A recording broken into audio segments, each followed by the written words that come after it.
Yeah. Fuck her, right? Yeah, right? She doesn't listen to this. But if somebody tells her I said that, also tell her that I love her very much.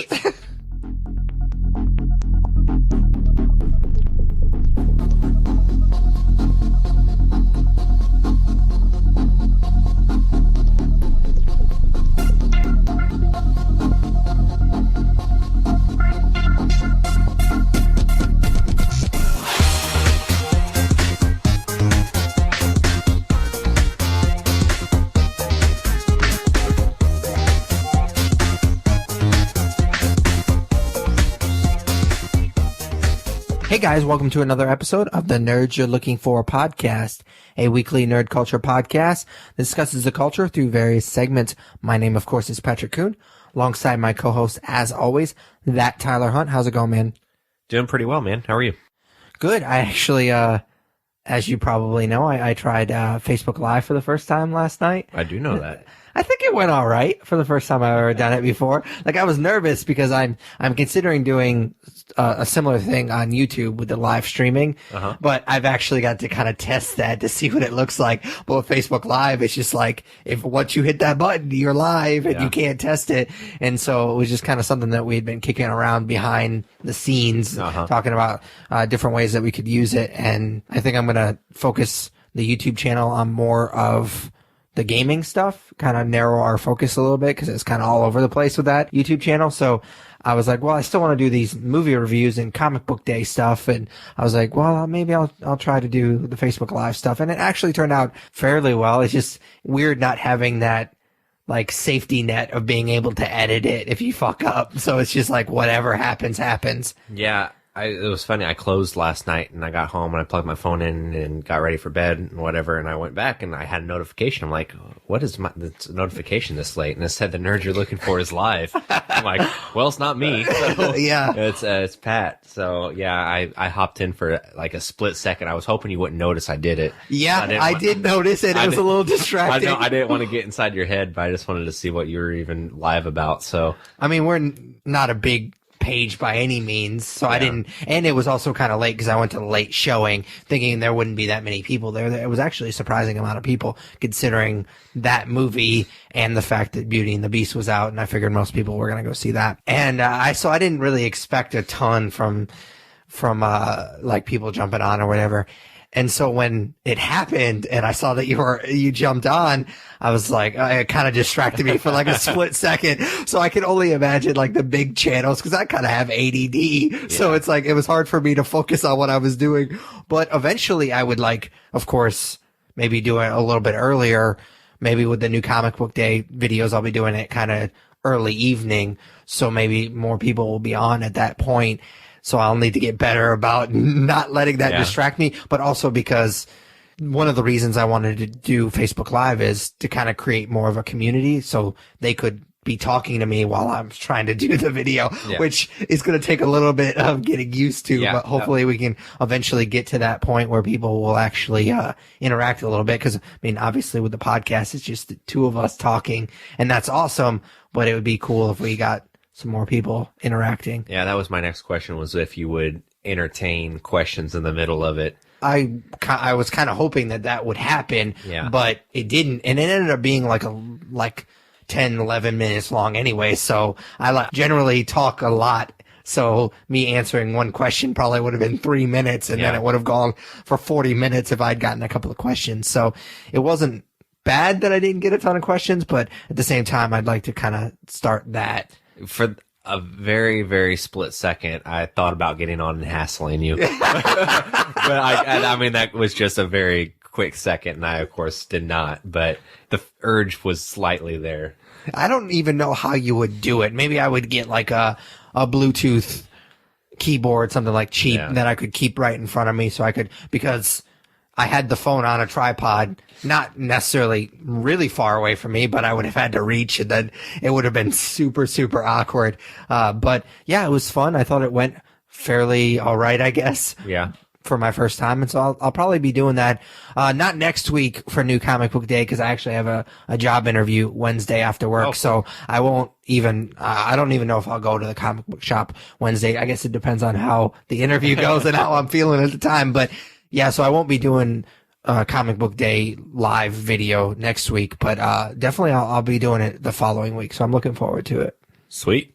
All right, so we usually start off the podcast by just kind of checking in with each other. We call it what we're into. So what are you into this week? So this week I started watching Legion, which is the new X-Men universe show on FX. It's been on since early February, and I hadn't watched any of it, so I just started it this week, and I believe 6 episodes have been released, and I did not watch the newest episode from this week, so I've seen the first 5 episodes of its 8-episode first season run, and it also just got picked up for a season 2, so there will be more Legion coming at some point. But for those of you that don't know, this is based on a Marvel comic. It stars Dan Stevens. He plays a character named David Haller, who's a troubled young man who may be more than human. He's diagnosed as schizophrenic as a child, and the series picks up with him in a mental institution, and stuff happens. He gets out and kind of follows his, I wouldn't say adventures necessarily, but follows his story from there. Also stars Aubrey Plaza is the big one, and of course a lot of other people who I don't know, to be honest with you. I hadn't seen him in anything else. Rachel Keller plays his love interest. But again, this is based on a Marvel comic that I am not familiar with. In the comics, Legion is a character that is the son of Professor Xavier. And I believe I read that episode 6 might hint at that relationship there, but so far from what I've seen, no other mutants are discussed or mentioned that I've ever heard of, so they haven't really done much with that. They've just kind of teased it a little, so I don't know if it's going to end up tying into the movies, if it's going to be separate from the movies, what their plan is there. But this show is rated TV MA, so it is a little bit darker than a lot of the X-Men movies were. Of course, we just got Logan, which was rated R, and Deadpool, which is rated R, and those movies did a lot with that stuff. But tying it back to like the original trilogy or even the newer movies, First Class, Days of Future Past, and Apocalypse, it's definitely got a different vibe from those movies. It doesn't feel like it's a part of any universe of what we've seen. But so far, my opinion on this show, I won't get into spoilers or anything, is it's kind of been more style over substance for me. Recent episodes are kind of changing that a little bit, but the first 4.5 episodes feel like it's stuck in a pretty big rut. So, you know, he gets out of the mental institution, and there's these individuals that are basically going into his mind to kind of unlock things about David and see what's going on with him. And you don't know what's real and what's not. And it's really jarring. It's a jarring story to follow. And I haven't felt like I've been invested enough in the characters to really care to follow really closely as to what's going on. Like, I'll look down at my phone for a little bit, and it's just not capturing my attention like I thought it would. It's a really beautifully shot show, but I just feel like so far, as I mentioned, they've gone for the style over substance part. Hopefully these last few episodes pick up and kind of give the series some direction. But right now, I don't feel like it has that direction, and it knows what it wants to be, except for a really trippy show. So I'm hoping for a little bit more depth in the latter half of the season, and then, of course, in season 2 as it gets going. Yeah, I completely agree with that. I've watched the first 2 or 3 episodes, and they're kind of hard to get through. Definitely a slow burn. Yeah. I do appreciate the style, like you mentioned. It's created by Noah Hawley, who is known for Fargo, which is a show that I really, really like. Yeah. So I was kind of looking forward to it. Legion, I always thought was a pretty interesting X-Men, just because he does have that mental illness aspect to his character. So he's a little bit different than the regular X-Men that most people know about. Yeah. He's not a character that I know a ton about, but like I said, I've always been intrigued with him because I like different kinds of characters. And so I was looking forward to it, but I wasn't like super excited for it by any means. But like I said, I like Fargo, so I was intrigued just by that. But yeah, I agree with a lot of what you said. It doesn't necessarily try to connect too much to the X-Men universe, which the X-Men timeline is so fucked right now. Yeah, it's a good idea. It's probably a good idea. I like the fact that it's somewhat tied to Marvel, like Marvel Studios is kind of helping a little bit with this show. So I do appreciate that a little bit, but there's not a whole lot going on, especially the first couple of episodes. It's really him just kind of coming to grips with him having powers versus being told his whole life that he just has this illness and he's not special, he's just sick. But there's not a whole lot going on other than that. Yeah, there's only so much I can watch these characters poke around in his mind before I'm ready to see what's going on in the actual world. So hopefully these next few episodes change that, because that will determine whether I keep going with season 2 or not. For sure. All right, what are you into? Well, I talked about the Nintendo Switch, kind of my first impressions of it last episode. I mentioned that the only game I had was Zelda Breath of the Wild, which I wasn't quite ready to talk about.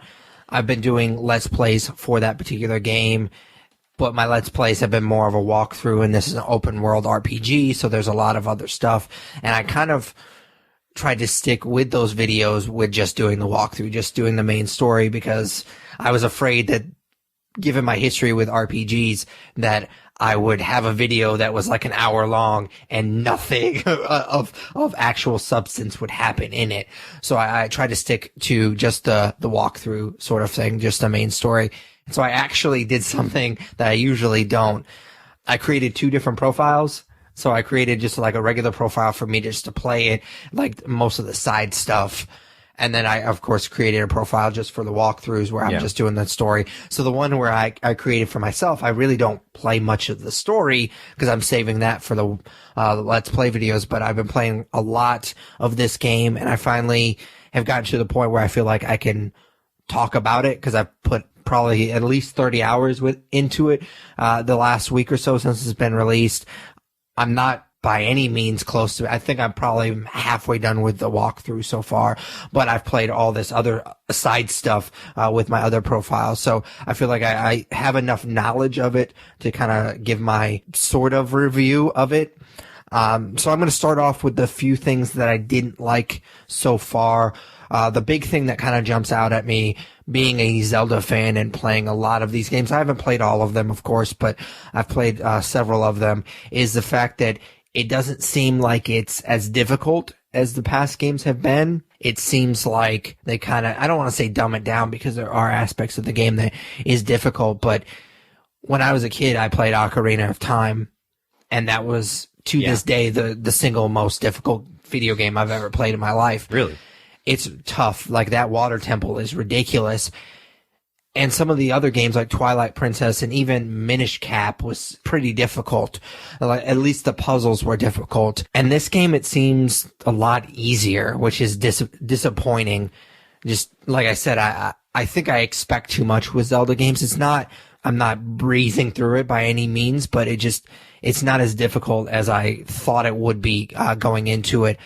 One thing that they've added to this game that makes it a tad bit more difficult, and I think they thought it was going to be more difficult than frustrating, and it's really just kind of frustrating, is the fact that your weapons break really easy. I like the idea in theory, because it just forces you to constantly collect different weapons, but they break so easily that you will pick a weapon up, especially early in the game, and you will fight one guy, and by the time you kill that one guy, it's broken.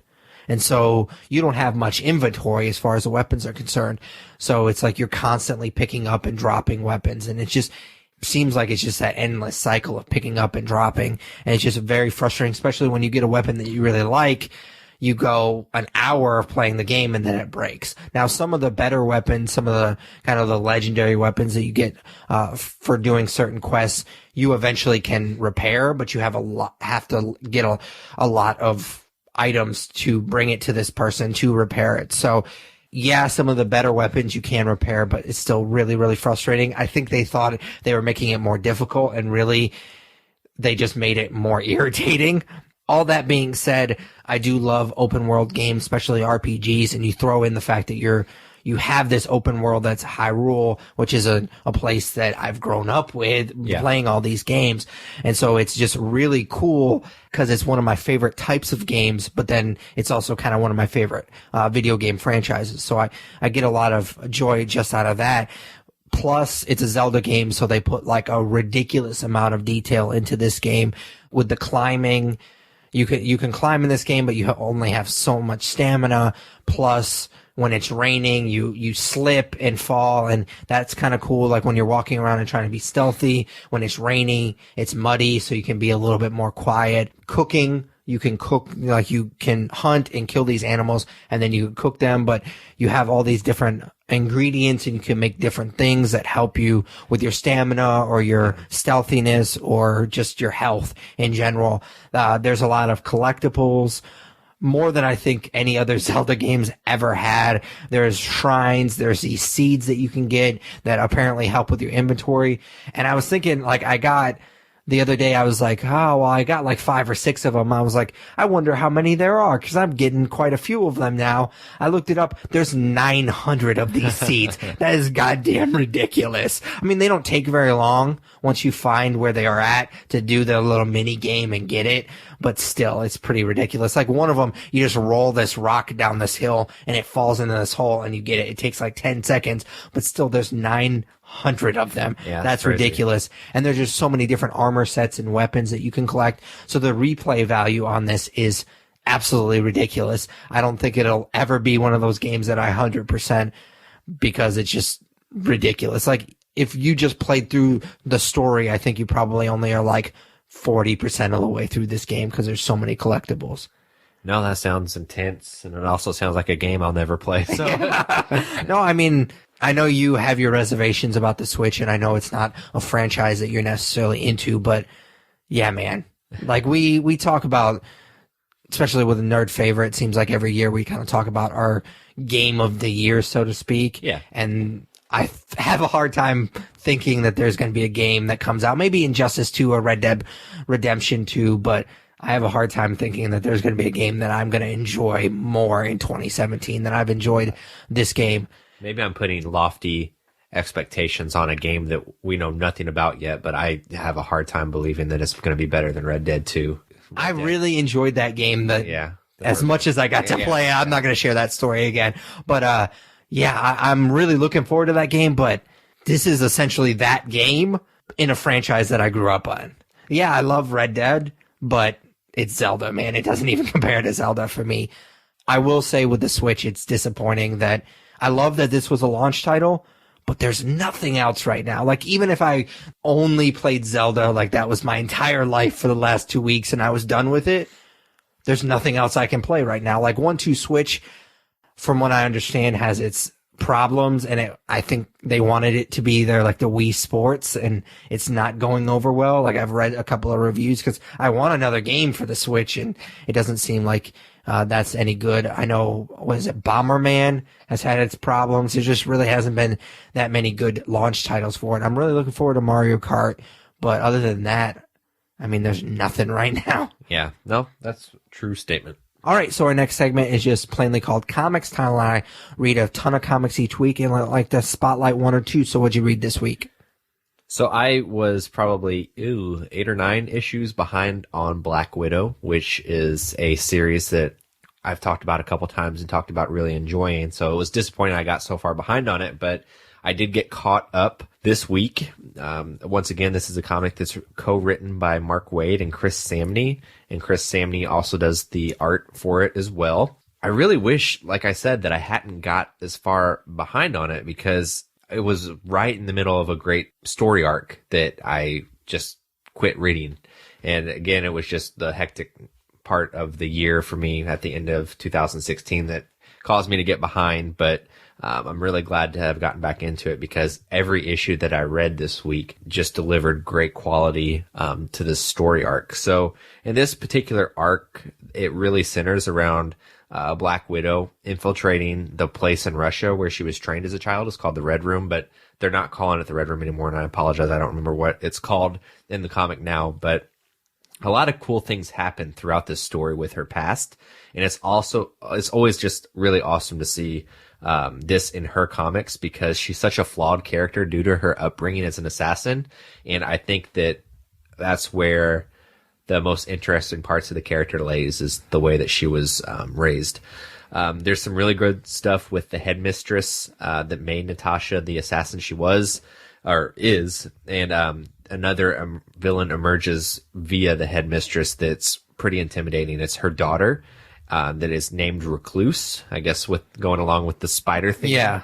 I don't know. I'm not familiar enough with Black Widow's backstory to know why there's a spider theme, but I guess it's kind of similar to Kill Bill with the different snakes. There's some great stuff that develops between Black Widow and Recluse that I won't spoil, but, you know, they're definitely going to be at each other's throats for a while because of some things that happen. What I really continue to love about this run, though, is the art, specifically about how action scenes flow and how beautiful they are. And I think that's mostly going to be due to Chris Samney being a writer and the penciler. So he's able to paint this picture in his head as he writes it alongside Mark Waid, and he knows how he wants it to look, and he doesn't have to relay that to someone or depend on somebody else's imagination. He's able to really control this comic and put out what he wants it to look like. And I really think that it's benefited it, and it's made for a really fun run that I don't know that enough people are reading. Yeah, Mark Waid was at last year's Indie PopCon, and I think, didn't you bring this up to him? And he was like, oh, yeah, that's kind of Chris's book. Yeah. So I got I had already been reading this, and I loved it. So I didn't have any issues with me, of course. So I bought a Black Widow #1 variant cover from a different vendor up there to have Mark Waid sign it. And he signed it and gladly, and he was like, thank you for the nice words about it, but I'm be honest, this is Chris's book. So I don't know if his name's just tacked on there for, like, he's just cachet, or like, I mean, he's big in the comic world. Yeah, so I don't know if he's just consulting this guy or how much he actually brings to the comic, but I do have a #1 signed by him, even though it doesn't sound like it's his vision as much as it's Chris Samney's. Yeah, I have not read this book, but I've heard a lot of good things, and I actually got a Princess Leia #1 signed at Indie PopCon. Just throwing that in there. Has he written that whole Princess Leia run? I don't know. I didn't stick with it. I liked the first issue, but I didn't stick with it. Yeah, he's a really talented dude, and he actually owns a comic shop here in Indiana, and I believe it's in Muncie. So yeah, he's a local guy now. So hopefully he'll pop up at cons all across the state as he becomes a resident. Yeah, I really like his all new, all different Avengers. He does that as well, and that book is quietly one of my favorite books. Yeah, no, he's a very talented guy who gets comics and gets these characters that he writes. Like he wrote Kingdom Come, which is a lot of people regard as one of the best DC comics of all time. So, yeah, very talented dude. What'd you read? Okay, I was waiting for it.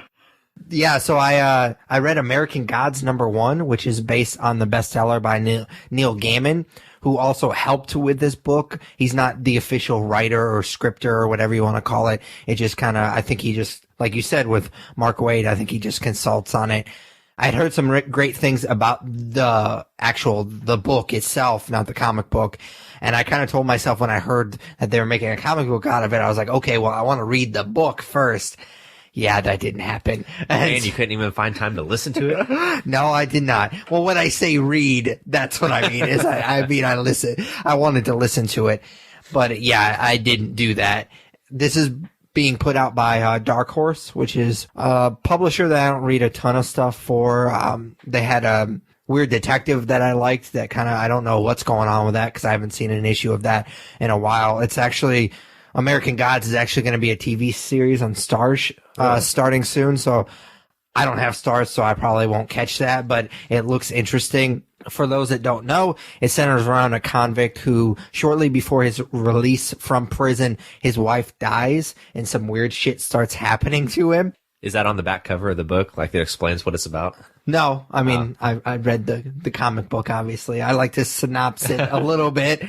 But yeah, I know I've stated this before that I am kind of in the mindset of, I want my comic books to kind of have the artwork tell me the story for the most part. I want the artwork to kind of carry at least some of the weight of the storytelling. And I understand that #1s, you kind of have to set up worlds. So sometimes you kind of grade on a curve a little bit. There's going to be a tad bit more dialogue in #1s, but this is probably one of the worst I've ever, not worst #1s, Really? but like, as far as that's concerned about, there's almost no room on these pages for artwork because it's completely covered up by words and dialogue and inner monologue and stuff like that. There's almost no room for the artwork. And I've read, again, I haven't actually read the book, but I've read that it's pretty close to the book. And so after I read this issue and then read some of the reviews, I was like, why even fucking bother? Yeah. Like, if you're not going to change the story up, and it's really not any different than the book as far as style and as far as just like the amount of dialogue and inner monologue, why even bother? I mean, comic books, half of the medium is the artwork. So I was definitely disappointed. I will say that it is super popular, and I can see why, because it does introduce some really intriguing ideas and concepts. So I'm probably going to stick with it at least a couple more issues. But if this is what I have to expect, then nah. I'm not going to keep just reading a comic book. Half of the fun of a comic book is the visuals of it. And there's artwork obviously in the book, but it's completely covered up by all these words. Yeah. All these stinking words, man. I know. It actually relates to not an argument, but a disagreement my wife and I had. So she reads a lot, and I don't remember how it came up, but I told her, I was like, I read just as much as you do.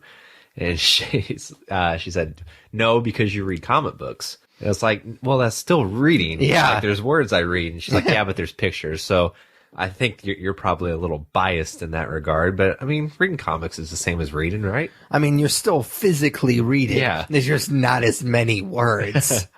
Yeah, but you string a bunch of issues along together. I mean, it's still not going to be as many words, but I feel like reading comic books is better than not reading at all, right? Oh, yeah, for sure. I mean, did I sound like I was arguing with you? Because I wasn't arguing with you. I was agreeing with you. Yeah, no, not at all. So, yeah, fuck her, right? Yeah, right? She doesn't listen to this. But if somebody tells her I said that, also tell her that I love her very much. I am going to make that the intro. I'm writing down the exact time that you said that, and I'm not going to put the part that you said that you loved her. All right, so that's it for what I have for comics. I saw that at the comic book shop this week, and I chose not to go with it. So I'm glad I didn't. It sounds like it was a bit of a hassle. So yeah, the cover is very deceiving because you don't get any of that in this issue, and I'm looking forward to that. So we'll see. Cool. So you ready for nerd news? For sure. So every week we talk about the big nerd headlines that have come up since the last time we spoke. Got a few here this week, and a couple of them are pretty interesting. I never really saw them coming. So the first being a sequel to Gladiator, which blows my mind. So Ridley Scott, I guess, just showed a screening of Alien Covenant somewhere, and he was talking afterwards about there being a sequel to Gladiator in his mind, where he says he knows how to bring back, spoiler alert, Maximus from the dead. He was talking to the studio, and he wants to bring Russell Crowe back. In the quote, he says, let's see, Russell's changed a little bit. Yeah, no, just a tad. Yeah, no kidding. He's doing something right now, but I'm trying to get him back down here. So apparently, this got me digging a little bit, and I didn't realize it, but somebody had written a Gladiator 2 script at one point. Russell Crowe had asked them to, and it involves him like in the afterlife and getting sent back to Earth and like some crazy shit for a sequel to the Best Picture winner, and I believe, what was it, 2000? Something like that. Yeah, why, right?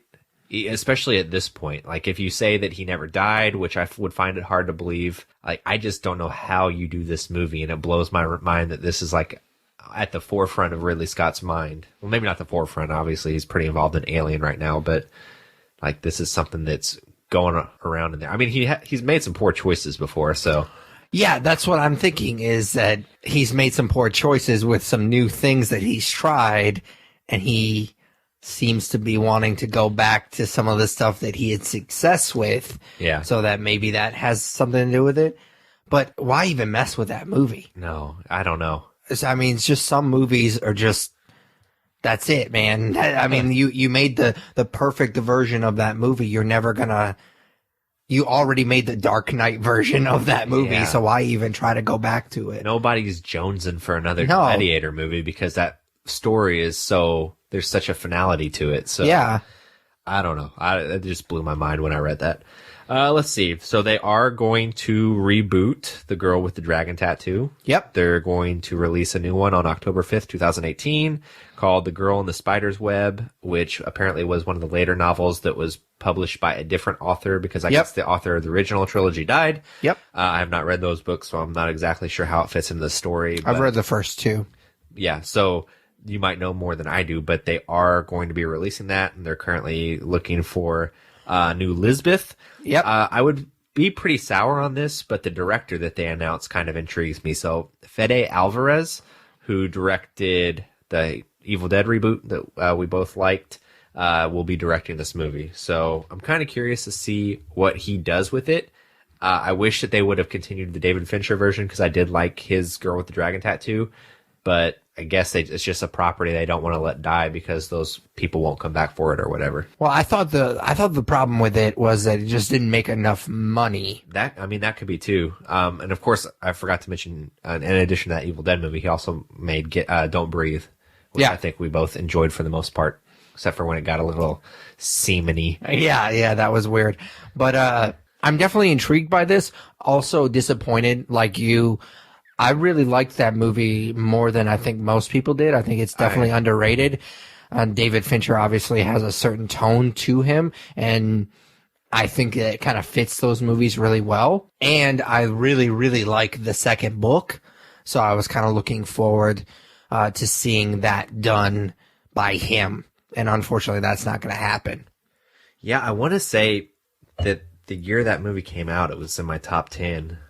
Was it in yours? Do you remember?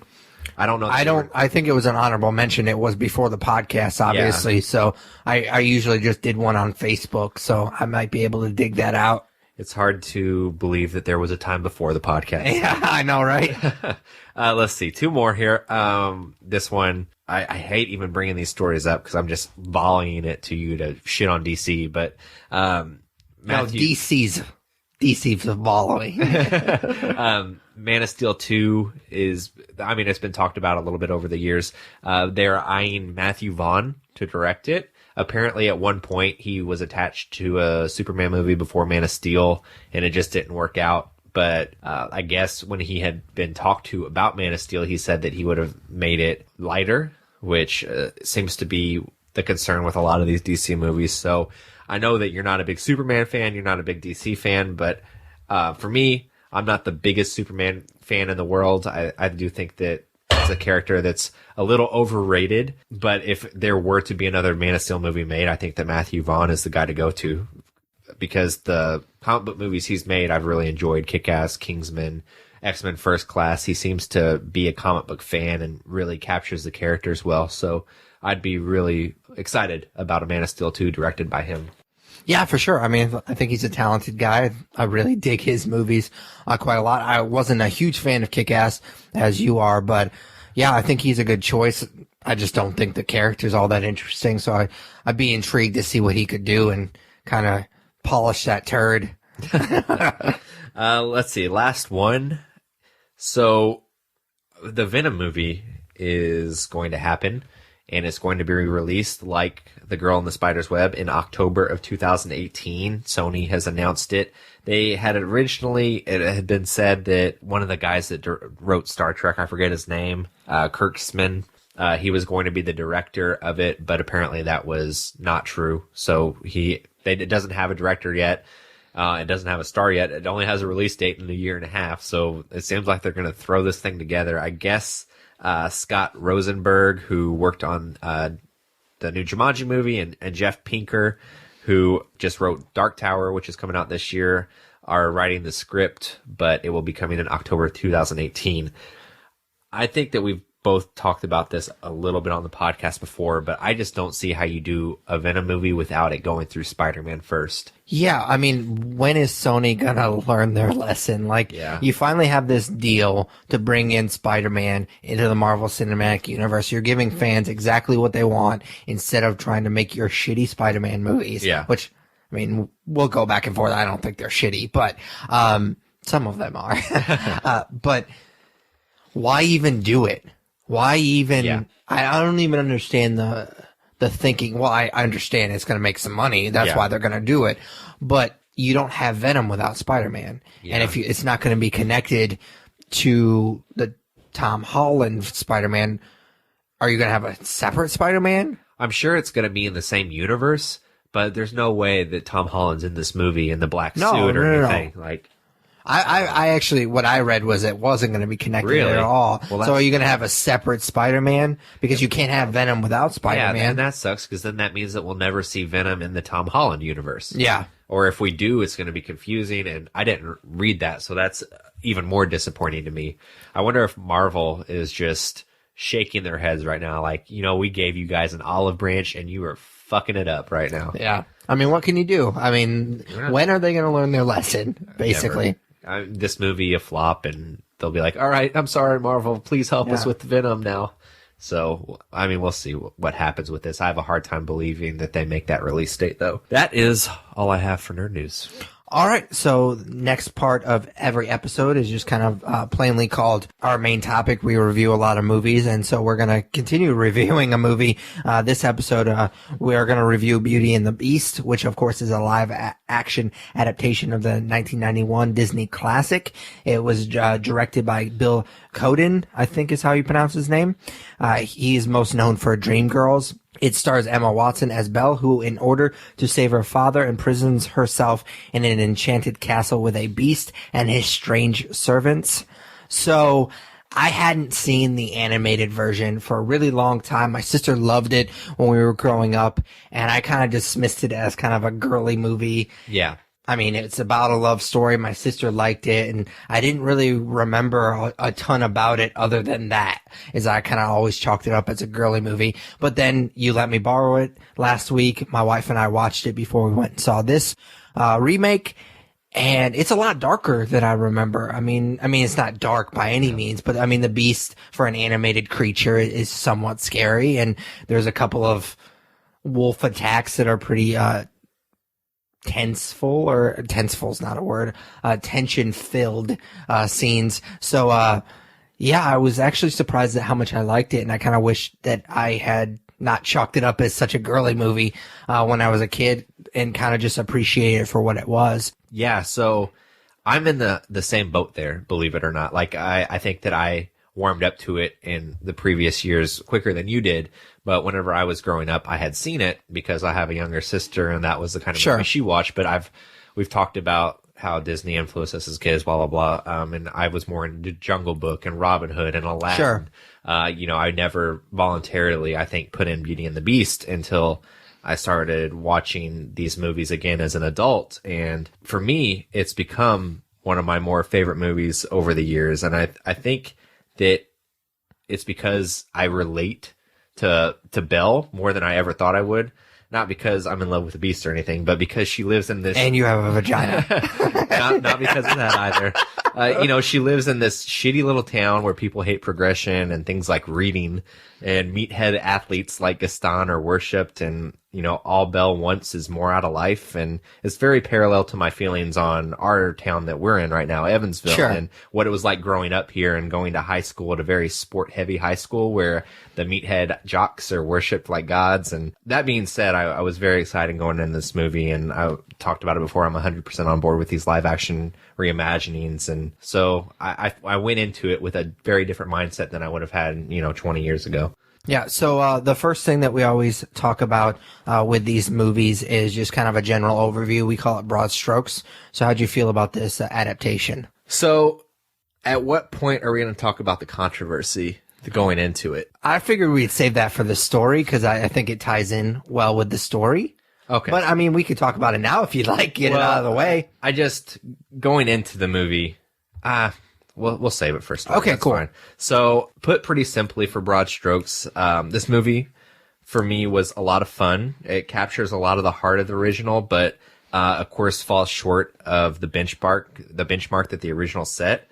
It's definitely a trip to familiar territory, but that familiar territory is welcome. I really had a lot of fun, meeting these characters again and seeing a kind of a different spin on it. And I loved seeing it reimagined in live action. So, Beauty and the Beast, the animated classic, is a high benchmark to reach. So just because this movie didn't get there doesn't mean it's bad. I don't think that I ever anticipated it being as good as the original was. So it's a lot of fun. Yeah, I think with these remakes and reboots and adaptations, or whatever you want to call them, I think, unfortunately, they're always going to be compared to the original. They have to be. Yeah, and I think that's always kind of going to be the question when you do these reviews. Did it live up to the original? And I feel very similar to you. No, it didn't, but that's not necessarily a diss on the movie. One thing that, and we'll touch on this with the story, I really appreciated how the animated version was just really tight. Like there wasn't a whole lot of fat in that movie. Yeah, him getting sent to a mental institution is a little convoluted how that happens, but it's a minor part of the plot. And this really just the kind of the reason to get Belle away from the beast for a little bit and bring her back to the town. So I get why they did it. But I mean, it's only like an hour and a half long, and this movie was a little over 2 hours long. So I think there was a little bit of fat that could have been trimmed from the live action version. So that was my main concern with it. But yeah, I really enjoyed watching these characters, the live action version of these characters quite a lot. I thought they did a really good job. So let's dive right into the story. And I guess you want to go ahead and just start with the controversy. I had this originally planned for my broad strokes because there was such a cloud hanging over this movie before going to see it because of the nonsense that people were saying about it online, and people in Alabama were not showing it at their movie theaters. And it's just really disappointing. You know, I looked at this movie 2 weeks ago on IMDb, so, you know, almost a month before its release, and it had like a 6.0. And the people that are rating this movie, of course, haven't seen it yet because it's not been released wide. And they're just getting on there because, you know, it slipped out that there was a homosexual character in it, and they went on there and gave it poor reviews, which makes me sick to my stomach. And it caused this, like I said, unnecessary cloud to hang over this movie as it got close, because it wasn't so much about it being Beauty and the Beast anymore. It was about this polarizing thing where, you know, it was the first openly gay character in a Disney movie. And in the end, there's hardly almost nothing. Yeah, there's like nothing homosexual in this movie. It's inferred. Yes. And it's funny because my wife and I were watching the animated version, and I did not know. I knew what actor was the gay character in the live adaptation. Yeah. But I didn't know what character he played, because I stayed away from it. When we're going to review a movie, I've said this before, I try to stay away from everything about it because I want to go in it fresh. You never know what's going to skew your review in any way. So I try to stay away from it. And we were watching the animated version. I was like, that guy is going to be the gay character, right? Because he's kind of obsessed with Gaston. He sings the whole fucking song about wanting his jock. Yeah. So it doesn't surprise me that's that character, because he's kind of that way in the animated version. Yeah, it's just really, really, really subtle because it's in 91 and it's an animated movie. So it makes sense that they took that leap with it. And I think they did it a really subtle way. So it wasn't like he was sucking dick every time he was on screen. It was really inferred. And there was really only one brief moment that you kind of, okay, yeah, he's gay. Yeah, very, like 2 seconds. Yeah, and it's at the very end anyways. People that have more of a right to be upset are homosexual people that were excited to see a gay character in a Disney movie because they didn't really get it. No. Like, the people that were upset that there is a gay character in this movie are foolish, and like, I hope that they feel even dumber for being upset about it when they see this movie and see that there's very little to nothing in there. If it hadn't gotten out, I don't know if anybody would be able to even tell. No. Like, certainly it's inferred. They make a couple of kind of like offhanded comments about it. But, I mean, I don't think anybody would have been even slightly upset with it. Bigots, man. They're fucking awful. It's terrible. But anyways. What bothers me, before we move on, what bothers me the most about it is the theme of the movie is to accept people for who they really are, not their outward appearance. So you're going directly against the theme of the movie. The original movie that most of these people, that's why they made a live action adaptation. Most of these people loved as a kid. Yeah. You're directly going against that because you're a bigot and you're whatever. It doesn't matter. But let's move on. I just want to make that point real quick. I don't know. Just going into the movie, the cloud that hung over it was really disappointing because I have been looking forward to this movie since it was announced. So I'm glad to say, you know, as I hinted in my broad strokes, that it definitely overcomes that. And it's a movie that people are seeming to love, including me. Over the years since Beauty and the Beast came out, the original, and I hate to keep referencing the original, but I feel like I almost have to a little bit.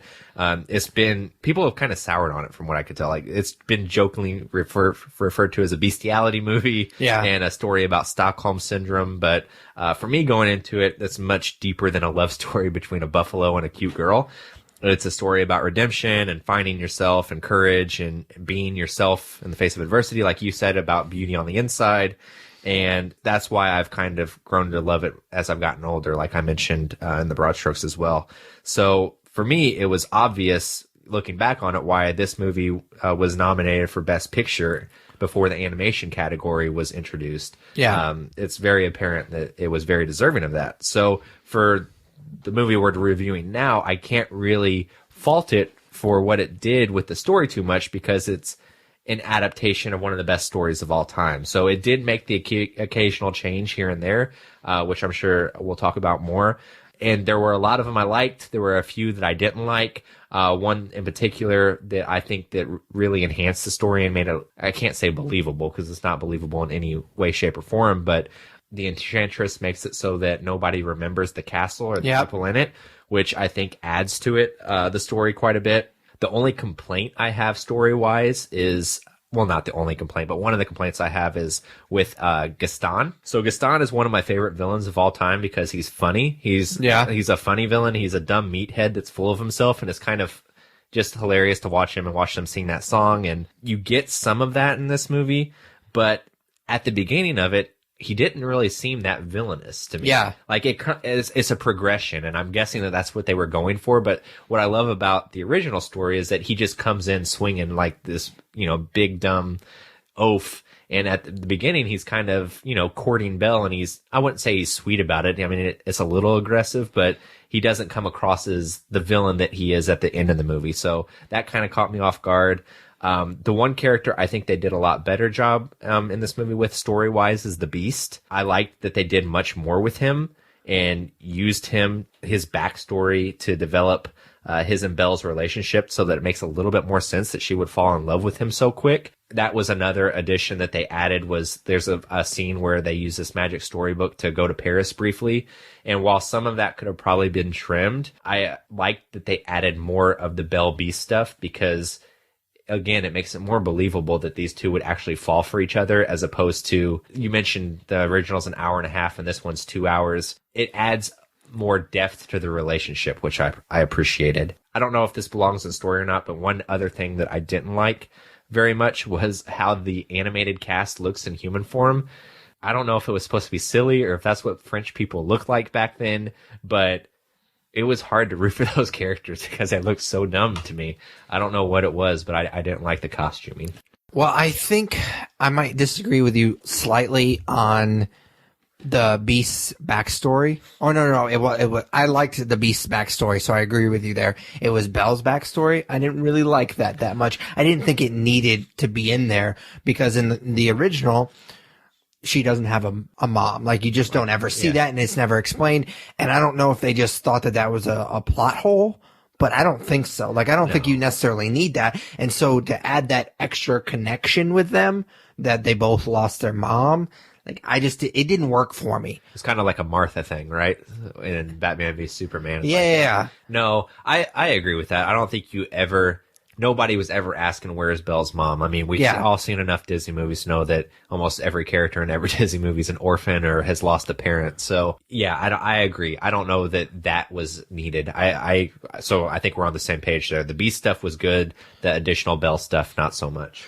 Yeah, and I liked how it was a subtle change, but I liked how they changed their connection, because in the animated version, and you've probably seen it more than I have, but he knows how to read, but he doesn't know how to read very well. And in this live action, he's really well read, and I liked that because I felt like that was a stronger connection than her just helping him to read. Yeah. Them being able to kind of go back and forth on stuff like that seemed like it was a stronger connection. Yeah, I agree too, and it's a good opposite to Gaston. So everybody in the village and Gaston are telling her not to read, and a girl shouldn't do this and a girl shouldn't do this, while the Beast is a character that's encouraging her to read and giving her this library. So I agree with you there. It helps them connect a little bit better than she did with anybody else earlier. And it's a more powerful statement, him giving her the library, because in the animated version, he doesn't really read. So him giving her the library is nothing to him, because it's just a room that he doesn't ever use. Yeah. And so in this version, because he is well read,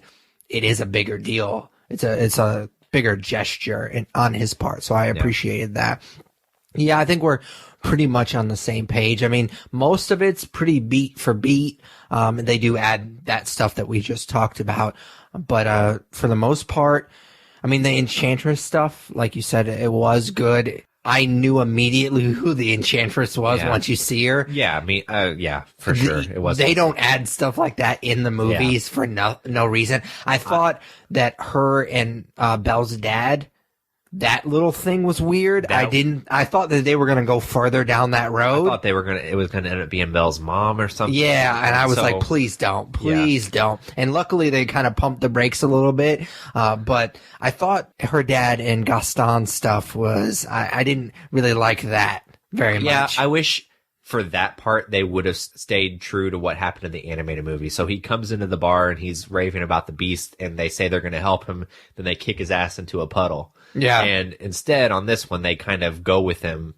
For a little bit. Yeah, for a little bit. And I could have done without that as well. I wished it would have made Gaston more villainous right from the get-go, as opposed to a character that it gradually gets there. So the next little segment of our reviews is performances. So how'd you feel about the performances?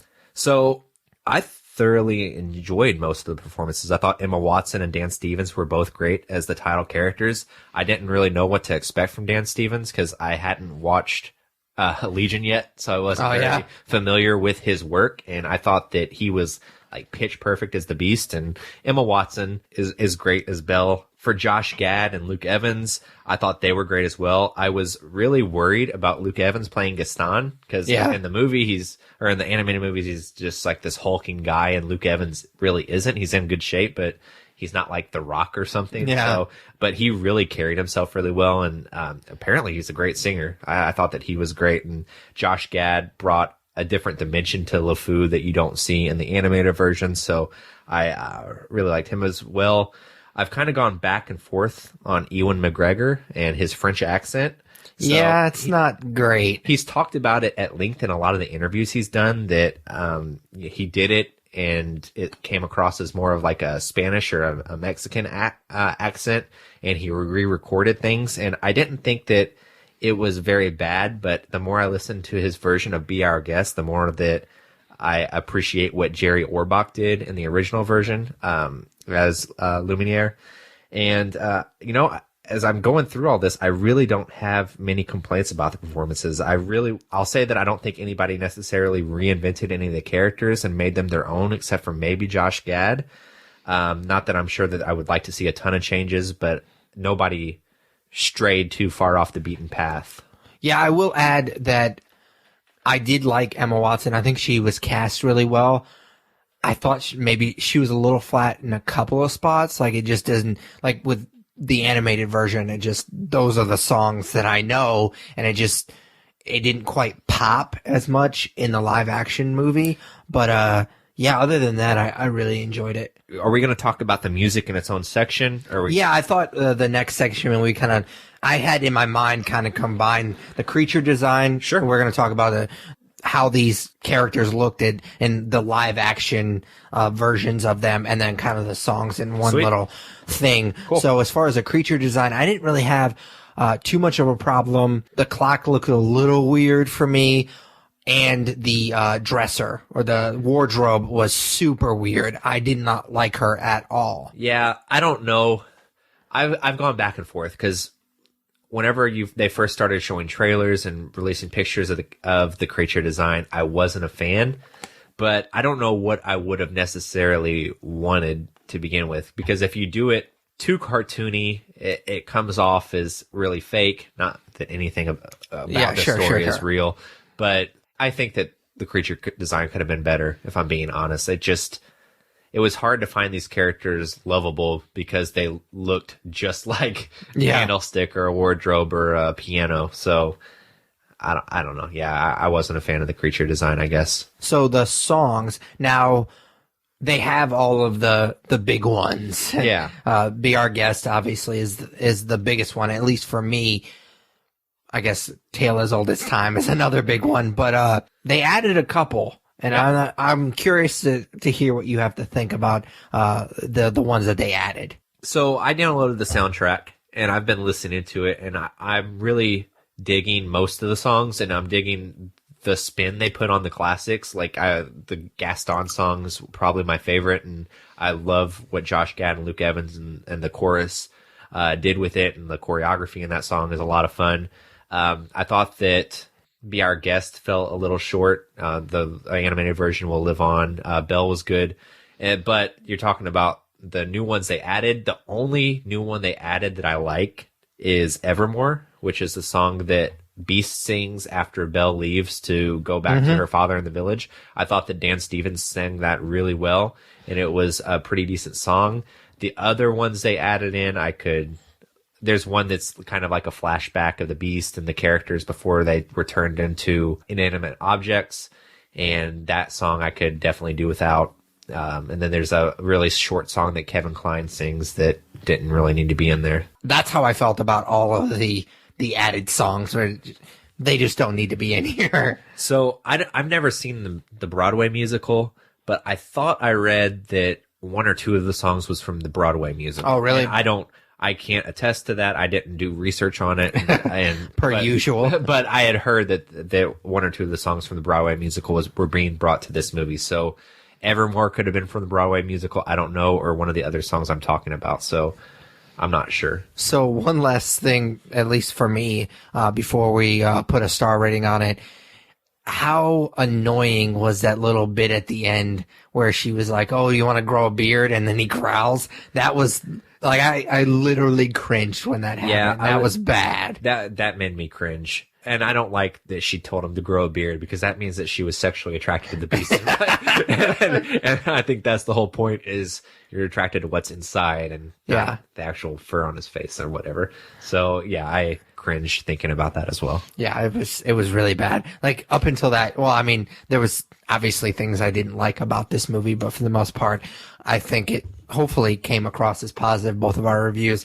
And then you get to that point, and that's almost like one of the last things that you see in the movie. And I'm just like, ugh, that just puts a really bad taste in your mouth before you leave. It's like, you almost made it. Without doing something fucking stupid. Yeah. And they did that. That was kind of disappointing. But obviously the whole 2-hour movie and the 30 seconds that was at the end, that was bad. But so, what star rating did you give this one? So, in my mind, the original is a 4.5 out of 5. That movie's great, and this movie doesn't quite reach that, but it is a lot of fun, and it's, I think, the first movie this year that I'm kind of itching to see again and just kind of experience again. So I'm going to go with a 4 out of 5. Okay. Yeah, I just don't have the love for the original that I think that you do. I still like it. I still think it's a really good movie, and I kind of wish I had not chalked it up as like the girly movie that I couldn't watch because I was a boy. But I'm going to go with 3.5. So it's still a solid movie. I just don't think I liked it as much as you did, obviously, because I only gave it a 3.5. So, nerd favorite, we're going to kind of go along. We're going to talk about Beauty and the Beast for a little bit longer. We have talked a lot about the additions of this movie that weren't in the animated version, and I just kind of wanted to get your thoughts on what your favorite one was. I talked about this a little bit in our review. Mine was the fact that they made the Beast just as smart as Belle. I really thought that was a smart move because it gets away from more of like falling in love with your captor and the Stockholm syndrome. Like, I could see that connection a lot more than I could see in the animated version. So I really appreciated that. That was definitely my favorite addition to the movie. Okay, so I have two in my mind. Either I appreciated the changes they made to the Gaston song. It kind of made it a lot more fun. But I think I'm going to go with a different one that I mentioned in story, and that was just the extra bit they put in with the spell that they put over the castle. when you start to think about the original, it's like, why wouldn't this town know about this castle that's 2 miles away? So the fact that the Enchantress makes it so nobody remembers them, and then this is kind of a spoiler, so I apologize, but if you've seen the original, you kind of know that at the end, they turn back into humans and everybody lives happily ever after. The way that they kind of tie that into the characters that were inanimate objects as well, and the life they had before that, and you kind of see more of that in this movie, so I enjoyed seeing that as well. For sure. All right, so that is the end of episode 133 of the Nerd You're Looking For podcast. As always, we do appreciate it if you follow us on Twitter and Instagram. It's both at the Nerds Podcast. Like us on Facebook. Follow us on Google+. Vote for us for a Podcast of the Month at podcastland.com. Also, comment, subscribe to our YouTube channel. Check out our new Twitch channel, which Tyler does a weekly stream Monday at 9 p.m. Central. Also, subscribe, rate, review on iTunes, Stitcher Radio, basically any good podcatcher you use. And you can also email us at thenerdyourlookingfor@gmail.com. For Patrick Kuhn, Tyler Hunt. we are the Nerd You're Looking For. Take it easy, guys. Later, guys.